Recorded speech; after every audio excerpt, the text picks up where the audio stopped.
کل بدعت ضلاله. در چی؟ در امور دینی. متوجه این نقطه باشین. امور دینی چی است؟ عقیده هست. امور دینی چی است؟ عبادت است. امور دینی چی است؟ اخلاقیات است. اگر یک کس میخیزه میگه والا سه من براتون یک عقیده نو میسازم در بین دین، پس معلوم میشه اینجا مشکل چی است. چرا این بدعت ها گمراهی هست؟ این بدعت ها چرا گمراهی است؟ به خاطر از اینکه چوکات دین تکمیل شده. الیوم اکملت لکم دینکم. متوجه هستین؟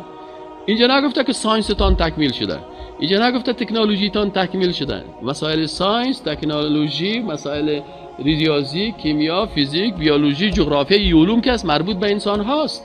پس انسان روز به روز ایره تحقیق میکنه و ایره پیشرفته شده میره. در اینجا دین ممانعت نداره. اما آیت قرآن گفته الیوم اکملت لکم چی؟ دینکم. که کلمه دین است. بعضی کسا رو باز ببینی برشان بگی که او برادر بدعت غلط است، من خیلی لاسپیکر است کو. آل لاسپیکر ده دین است. لاسپیکر یک وسیله صدا را بلند میکنه. این حال چیست؟ وی خیلی تو که در پانتون درس میخوانی این چطور است؟ این بدعت نیست؟ او برادر آل درس خواندن در پانتون که است ساختن صنف خب مربوط به دین نمیشه، مربوط به ساینس و تکنولوژی میشه. روز به روز وسایل چیز میده. این خود تعلق نداره. در احکام دین گفته.